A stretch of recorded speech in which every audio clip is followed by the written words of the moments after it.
Allah katakan hamalathu ummuhu kurha wa wada'athu kurha. Ibu kita hamil kita itu dalam kondisi yang sulit.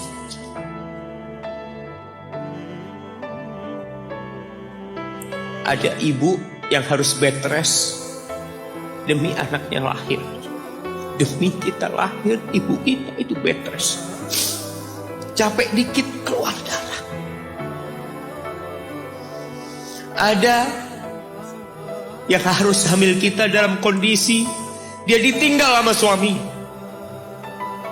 Dia harus cari nafkah sendiri. Ada yang harus muntah-muntah demi kita. Allah. Lalu kita berdiri buat ibu kita. Capek. Diceritakan seorang, ya kita semua tahu ceritanya, tentang 3 orang yang masuk ke dalam gua.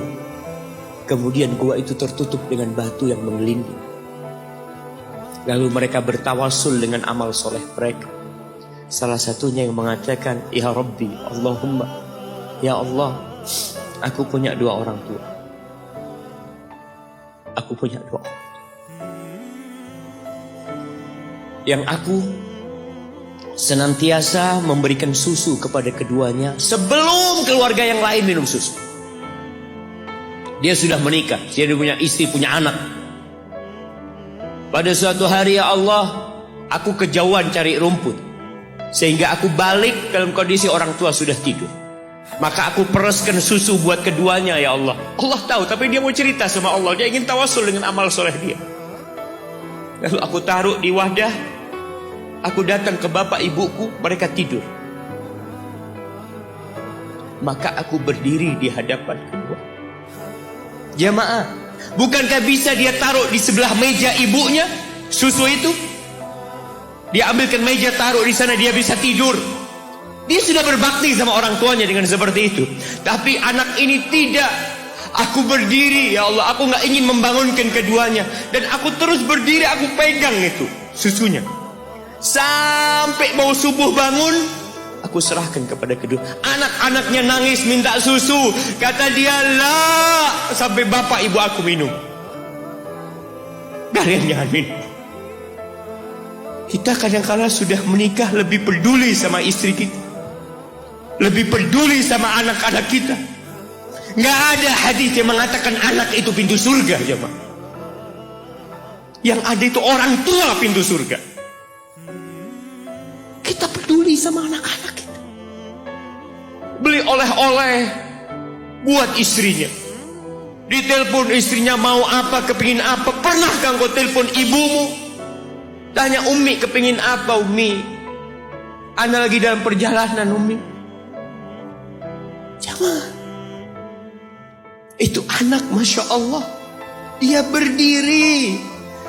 Kenapa dia kuat, jamaah? Karena dia tahu Allah yang nyuruh dia berbakti. Mungkin tidak ada yang melihat berdirinya dia, tapi Nabi ceritakan berdirinya dia. Dari malam jamaah sampai pagi, berapa jam dia ingat, ibuku hamil aku 9 bulan. Capek. Ana semakin tahu dengan tugas besar seorang ibu dan pengorbanan seorang ibu setelah Ana menikah. Setelah Ana tahu bagaimana istri Ana hamil, ketika dia harus tidur gak enak, makan muntah aja, Ana melihat istri Ana sampai lemas dia. Ana ingat begini ibu Ana hamil. Lalu kita lupa, ya mah. Kita sok sukses, mungkin engkau lebih sukses dari orang tua.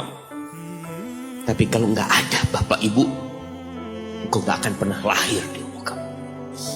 Allah ceritakan ibunya hamil dia. Wa wada'athu kurha, dan melahirkannya dalam kondisi sulit. Kadangkala perut ibu kita itu disobek.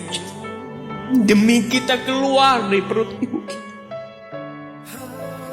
Antum meninggalkan luka di ibu.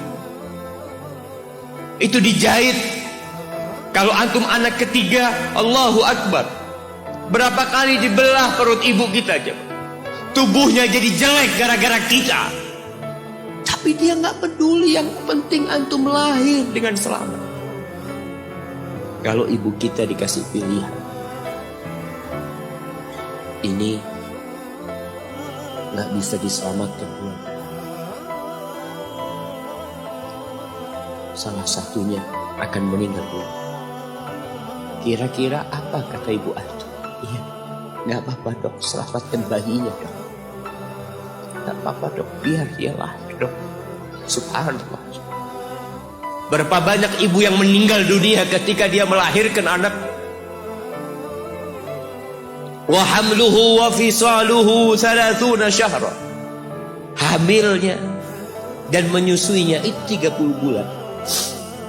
Artinya bukan ketika antum lahir selesai lelahnya ibu kita. Memang ketika antum lahir dengan selamat, Allahu Akbar, ibu itu lupa dengan rasa sakit dia 9 bulan.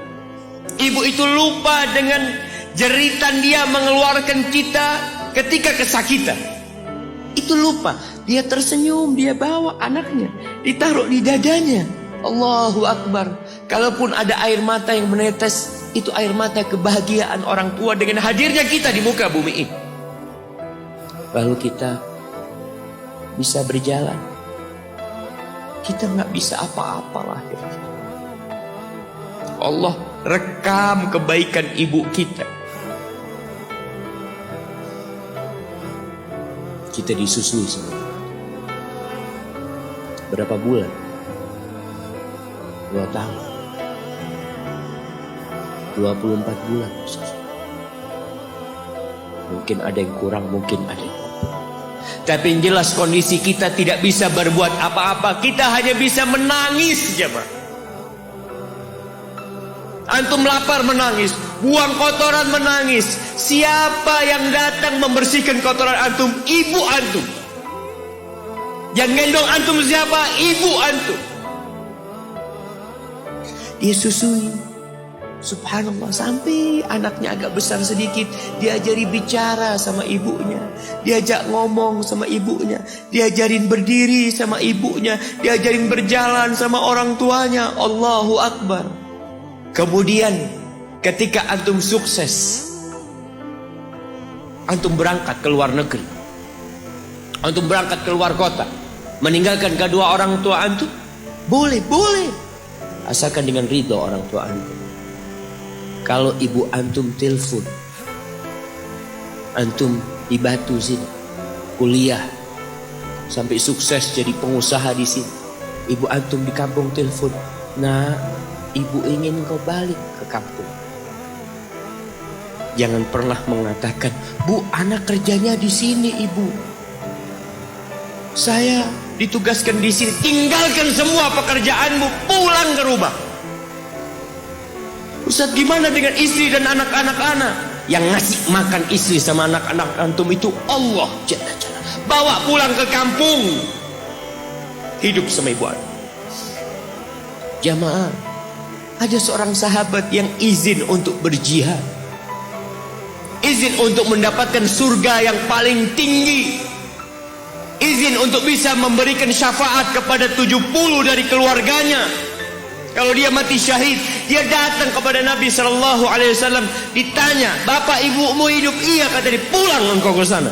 Fazammal jannah, di sana ada surga.